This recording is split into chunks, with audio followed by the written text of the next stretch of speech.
Hola, ¿qué tal amigos? Bienvenidos. Hoy vamos a hablar acerca del cálculo de la potencia en un circuito trifásico desequilibrado.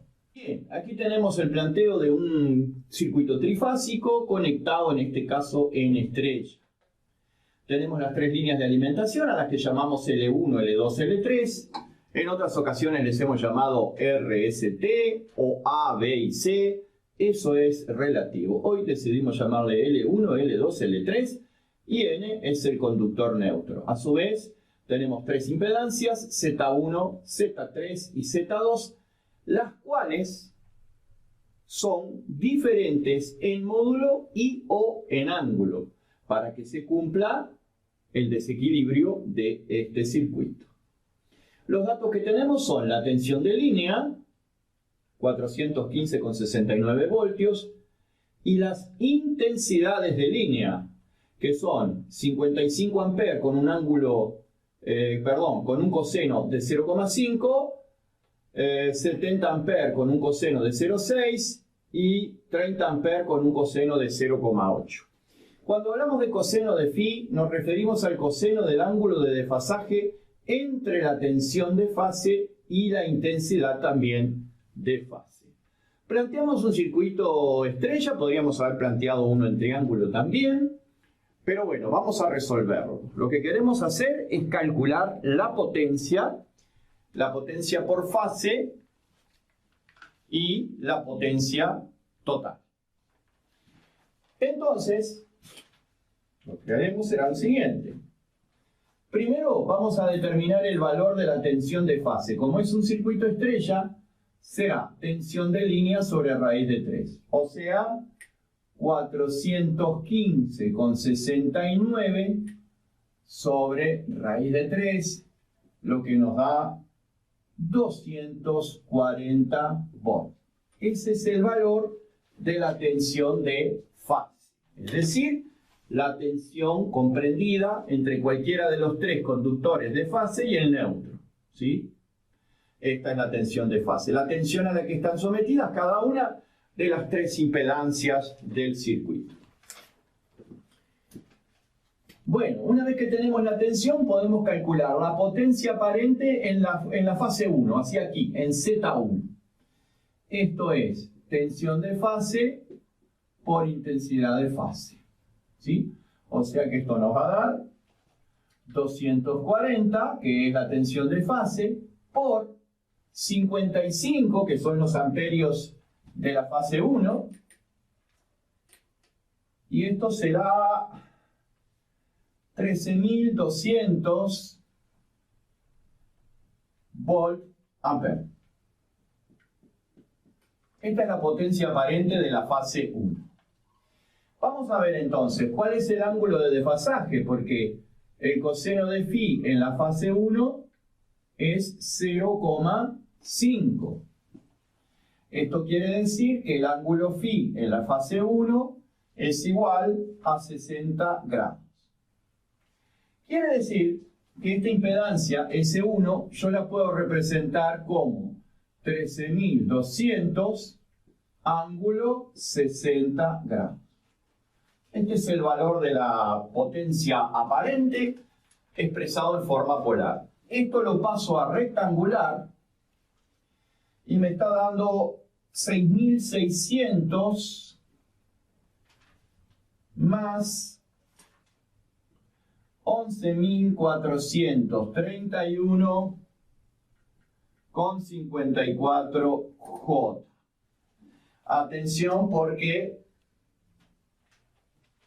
esto que tenemos aquí, la parte real, es la potencia activa de la fase 1 y la parte imaginaria es la potencia reactiva de la fase 1. ¿Bien? La potencia activa y la potencia reactiva. Y esta sería la aparente. ¿Verdad? ¿Por qué? Bueno, porque si ustedes ven la ubicación de la potencia activa, está en el eje real, la potencia reactiva está en el eje imaginario, y el módulo, que es la resultante de estas dos, no es otra cosa que la potencia aparente. Esto sería QJ, ¿verdad? Porque está en el eje imaginario. Y este es el 0. Vamos a calcular la aparente en la otra fase, en la fase 2. S2 es igual. Tensión de fase, 240, por intensidad 2, que son 70 amperes. Esto nos está dando 16.800 volt-amperes. 16.800 volt-amperes. El coseno de phi en la fase 2 es 0,6, de donde el ángulo phi no es otra cosa que 53,13 grados. Así que la potencia aparente en la fase 2 yo la puedo escribir con un módulo de 16.800 y un ángulo de 53,13 grados. Esto lo vamos a pasar a rectangular y nos está dando 10.080, la parte real, 10.080 con 0,2 más 13.439 con 98 J. Esta es la potencia aparente en la fase 2. Esto es la activa en la fase 2 y esto es la reactiva en la fase 2. Como ven, es muy sencillo. Vamos a la potencia aparente en la fase 3. S3 es igual. Tensión de fase, 240 volt, por la intensidad en la fase 3, que son 30 amperes. Y esto nos da 7.200 volt-amperes. El ángulo, vamos a ver, el coseno de phi sub 3 es igual a 0,8. De donde podemos obtener el ángulo phi sub 3, que nos da 36,87 grados. 36,87 grados.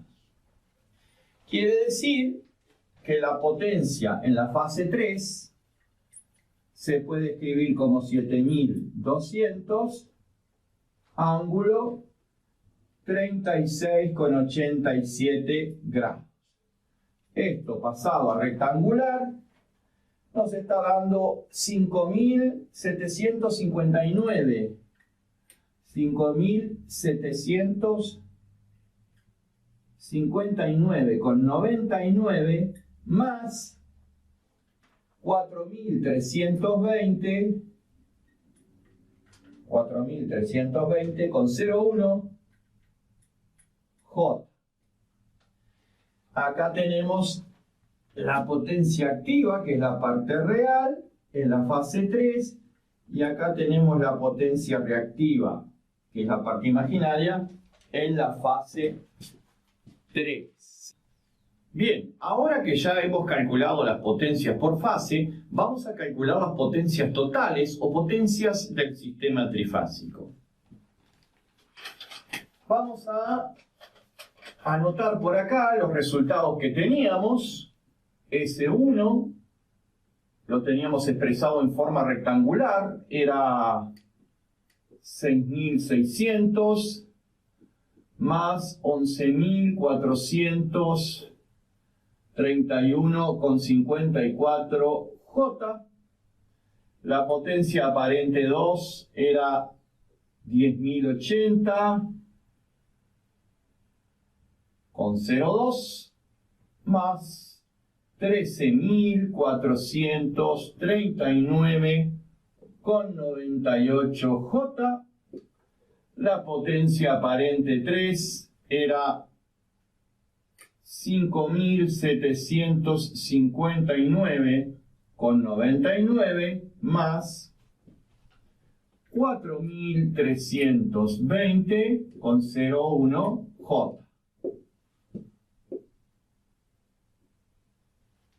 Yo puedo ahora sumar estas potencias, como están expresadas en números complejos, tengo separada la parte real de la parte imaginaria. Así que voy a determinar la potencia aparente total. Vamos a sumar las partes reales por un lado. 22.440,01 más las partes imaginarias 29.191,53 J. Esto pasado a polar es 36.819,02 con un ángulo de 52,45 grados. Y fíjense qué interesante. La suma de todas las partes reales es la suma de todas las potencias activas por fase. O sea que esta es la potencia activa total del sistema. Esta, que es la suma de las imaginarias, es la reactiva total del sistema. Y esto, que es el módulo, es la aparente total del sistema trifásico. Como pueden ver, es bastante sencillo.